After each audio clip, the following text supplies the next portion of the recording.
How are you all? Welcome to another episode of Mind Over Masculinity, where we strip down the labels and lean into the real conversations around men's mental health. So, dear listeners, I'd love to ask you with a question, right? So, what does it really mean to be a strong, right? So, not just the six packs abs, not the revenue numbers, not the title on LinkedIn, or maybe I'm talking mentally strong. So, the kind of strength that actually lets um, you ask for help, show up for the family, and say, "I am not okay," without crumbing. I mean, under the weight of shame. So, yes, dear listeners, today's guest is someone who gets it. Like from the battlefield of pro sports to the boardroom and now to the hearts and minds of high performing leaders trying to do life differently. Yeah. So please welcome Quinn Magnuson. So welcome to the show, Quinn. Thank you very much. I'm very happy to be here and excited to talk about this topic. Amazing, amazing. So, Quinn, like before we start, I'll quickly love to introduce you to all the listeners. Dear listeners, Quinn is a former pro football player, an educator, and now a sought after high performance coach to CEOs, athletes, and ambitious entrepreneurs who are done chasing empty success. So he's the founder of Effort Over Results. It's a movement and the host of a powerhouse podcast by the same name. Yeah. So his work is raw, honest, and I'd say radically human. So today we are talking about the burnout, identity, fatherhood, mental health, and how to raise strong sons without passing on toxic models of masculinity. So it will be a great conversation, dear listeners. Just keep listening and enjoying. So welcome to the show. Thank you. Amazing. So, like you have worked, I mean, with the top tier performers, like I mentioned, founders, athletes, executives. So Mhm. what's the real emotional cost of operating in that high achievement zone that are also 24/7? Yeah. Well, thanks for having me on the show. I think the biggest burnout for men that comes at the top in the high performance roles is really it's really their own fault. And I say that sympathetically in that we as men want to be everything to our family, to our partners, to our children. But then if we own businesses or if we are in a leadership position, I think that we Hmm. are trying to be everything to everyone and we don't, well, we often don't give ourselves a break and take care of ourselves. Yep. And I think that's really where the biggest problem comes in for male leaders is that burnout from never stopping and never really Hmm. taking care of oneself. There's a fantastic book by Kevin Lawrence called Your Oxygen Mask First, which basically speaks to leaders having to take care of themselves first to be able to truly take care of others. And I think that goes for fathers, for CEOs, for high performers, for husbands, in that we need to have time for ourselves, take time for ourselves, but then also be very present for those others that we are leading. Understood. Okay. Okay. And uh what was your personal breaking point? Like when did you realize that your definition of success needed to be rewritten? Right. Well, I grew up in poverty. I mean, everybody's idea of what poverty looks like is different, but my family, my mom raised us by herself. My single mother raised the three of us by herself, and so I grew up with nothing, and I felt a great deal of obligation to earn my way as I grew older into the approval of others. And because I always felt like I was less than, and I wanted to prove to others that I wasn't that poor kid from the other side of the railroad tracks, that I could be productive, that I could be helpful, and that unfortunately, like it Mhm. turned into imposter syndrome as well. But my entire life basically was I need to help my mother, I need to help my family. When I got married, I need to make sure that I provide for my wife and children. And I still have that today, but I've learned to manage manage that roller coaster of emotions by taking care of myself physically, mentally, spiritually. But the burnout came from constantly trying to be something and being everything to everyone, as I said before, and providing for everyone. So I was taking care of my aging mother.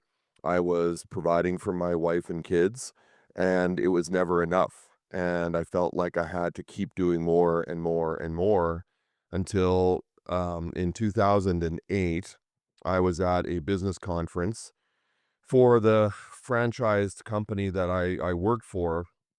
We owned the franchise location in our area, and I was at this conference, and I was standing on my balcony of my hotel room 23 floors above the street, and I seriously considered jumping, because I was successful, but Mm, at what cost?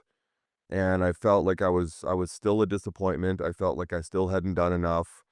mm, Now, obviously, we know the end of the story. I didn't jump, but yeah, at the same time, I had to come home and mm, take a step back, find professional help, and really be vulnerable in that moment and ask for help, because that's the thing that I never did, was I never asked for help. And I think that's something that men true. need to break down, that first wall of admitting when they need help and accepting it with humility, but not losing their Mm, strength and presence. exactly. Very true. Yep. And like you created the effort over results philosophy, so which actually flips the script on um outcome obsession. So like in a world where that rewards wins and metrics, uh, so how do you convince the high performers to trust the process? Right. It's very tough for an alpha Mm, male, for a very strong-minded alpha male high performer getting there. To be honest, I think there's mm, some people I have met with, and I know within 15 minutes that mm, they are not gonna be easy to work with, or I can't work with mm, them at all. They are mm, so set in their ways, they have a very fixed mindset.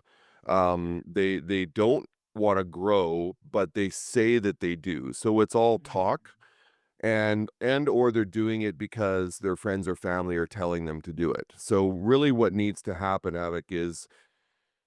to happen is that man needs to first and foremost find that breaking point for himself where he mm, needs to admit mm. that he needs help. Yeah. Once you start working with someone like that, it's a very slow process. This isn't something that happens overnight. The neuroplasticity of the brain takes time to change the ways it does things. And so it's a lot of conversations, it's a lot of understanding who they are, really where they came from, and what is it that they're trying to provide, because they have a lot of limiting beliefs and what they think are truths, but are not Mm, really true about themselves and about the world around them. And so getting them to think differently, getting them to see differently, having them, break down, show vulnerability, and really be accepting of new ideas. But like I said, there are men out there that you can't change them. There are women out there you can't change. I think that's just that those people, the ones that we can't change, are the ones that need to hit rock bottom, and they need to hit that breaking point of finally crying out for help. And mm. that's what I did. I was very much an alpha male. I was very much stoic, very set in my ways, and I was going to succeed no matter what. And it broke me. And so I think for high performers, it really is just that moment of clarity, realizing they can't do it all themselves. Got it. Got it. Ah, I mean, when I mean, okay. So, but before that, I just definitely love to ask you, like, what's a story or a client breakthrough that really illustrates that mindset shift? I mean, if you can tell us. I'm sorry, you broke up, Avik. Say that again. I'm saying like, what's a story or maybe a client breakthrough that, if you can share like that, really illustrates that mindset shift. Right. Mm, There was a gentleman that I worked with 2 years ago that was exactly as I just described. Someone who was very set in his ways, would not change, didn't really want to be told what he was doing wrong, didn't want to be vulnerable. And I could tell right away that that was going to take a long time to break through. And what it required was discussing his childhood, discussing his background, his overbearing father, really understanding why he was who he was. And I needed to just have conversations with him and allow him to reveal a little bit at a time how he felt growing up, why is the way he is today, the roles that he plays as a father, as a mm, husband, as a CEO, and, what is the most important thing to him. And he kept saying that his family was the most important, yet he didn't spend any time with his family because he was too busy with the business. And I was able to eventually, well, I shouldn't say I was able to. He was able to eventually have that clarity in the moment of understanding that he didn't need to be everything to everybody, mm, and that being wrong once in a while is okay, okay. and also that he can't be perfect. There's Mm, an imposter syndrome there where you feel like you're a fraud, but at the same time you're always seeking perfection. And mm, I think that that goes for a lot of people, a lot of men especially, where we we feel like we're going to be found out, or it will be revealed that we're not as smart as we think we are, or that we shouldn't be in the CEO position. Um, and then we're afraid of that being revealed. So we develop this perfectionist attitude of nonstop work, mm. nonstop, analysis. Yeah. And for this client, I had to get him to realize that was not required. It took almost a year of discussions to have him realize that. So now he focuses far more on physical, mental, and spiritual health. He takes time deliberately for his family. He takes time deliberately for himself. Mm, And his company is doing much better because the people around him recognize a different person. He's not as demanding. He doesn't get angry as often. He has much more of a growth mindset, and also brings that effort over results mentality to his company. So that's a great success story. exactly.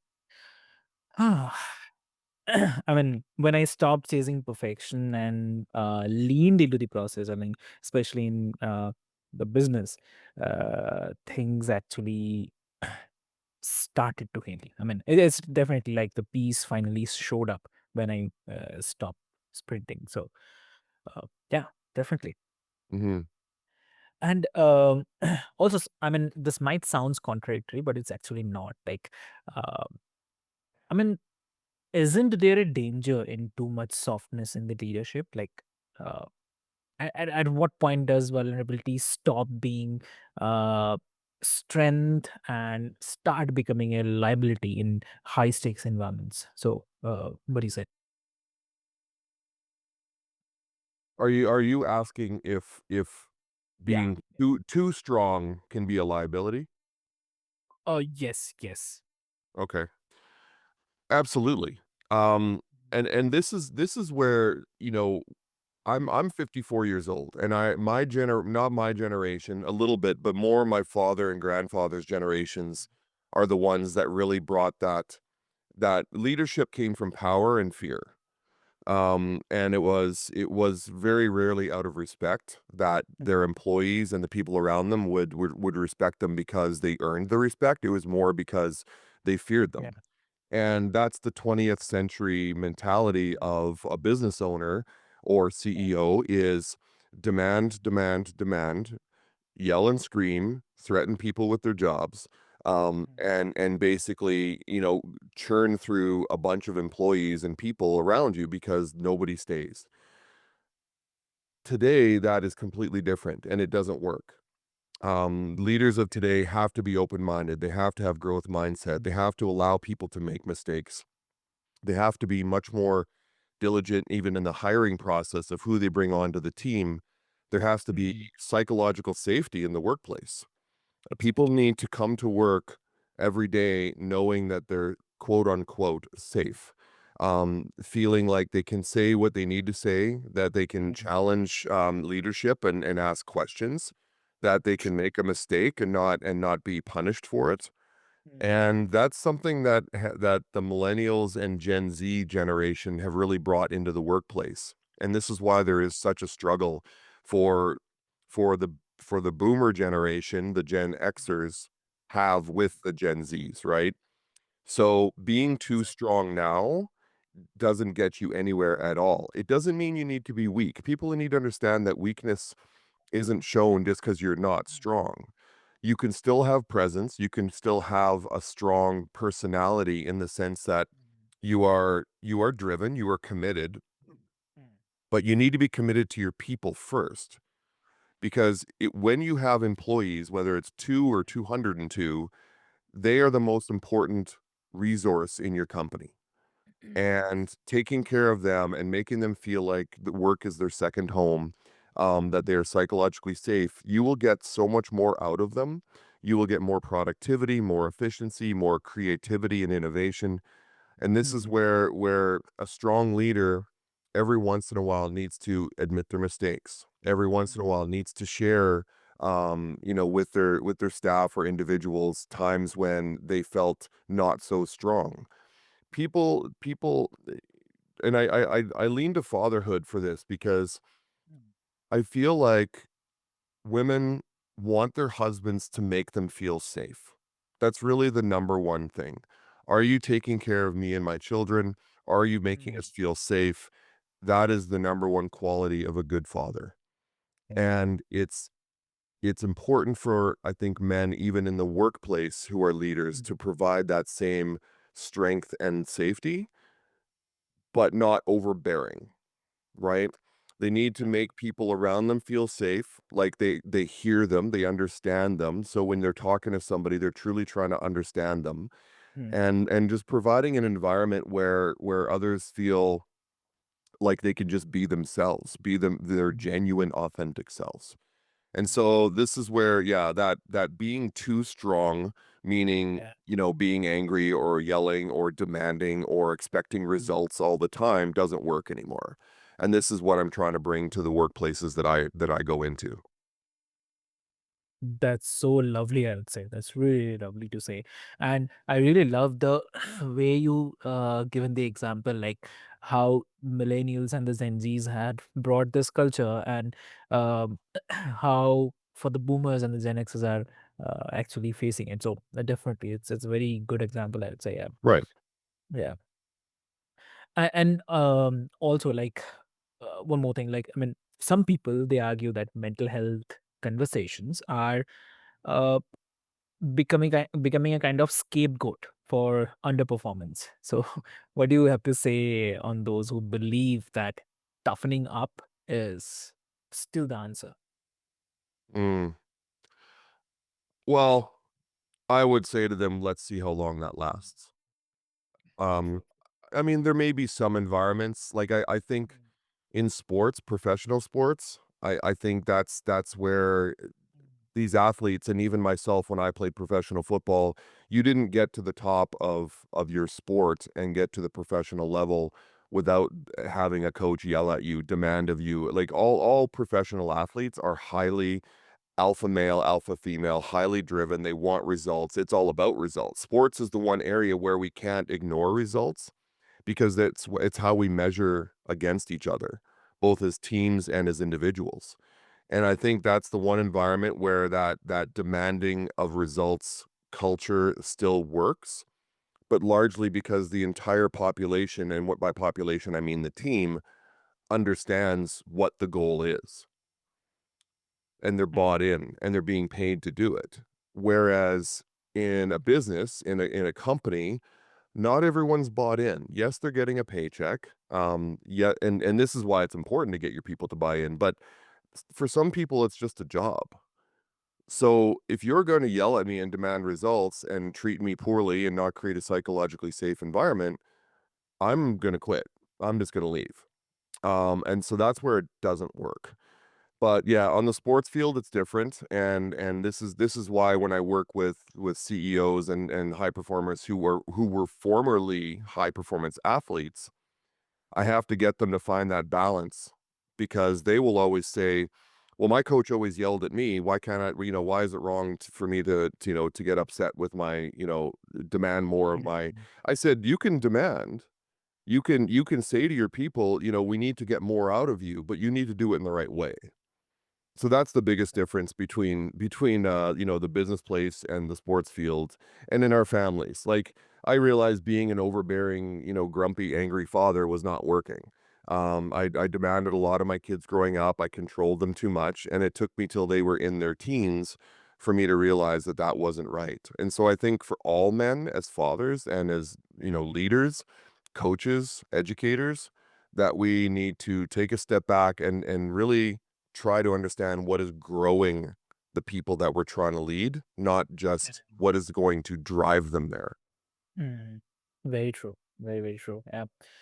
Great. And really lovely. I mean, what I love, Quinn, I mean, is, dear listeners, is that he doesn't hand out the platitudes. I mean, he shows us, shows up with grit, grace, and the truth. And in this world, definitely where burnout is the kind of baseline and masculinity is in a maze, conversations like this actually matter. So, Mm, that's very important. So I'd love to mention, like, every man who is listening, like, you don't have to carry the whole damn world alone. You can lead, love, and build without actually burning down your soul in that process. So, yeah. um, yeah, and if you are ready to drop that mask and uh, redefine your strength and trust the process, then please go check out Quinn's podcast, which is Effort Over Results, and follow his work. So, Quinn, like, if someone wants to connect with you, have a discussion, so what would be the best medium? The best place to go is the website effortoverresults.com, and on there's a booking link as well as a contact link. They can get a hold of me there. The podcast is Effort Over Results on YouTube, Apple, and Spotify. But if they want to get a hold of me directly, yeah, just send a message through the website. Perfect, perfect, lovely. So, dear listeners, what I'll do, I'll put all the links into the show notes for your easy reference. And if this episode hit home for you, then please share it with your brother, with your colleague, with a friend who actually or who might be holding it all together.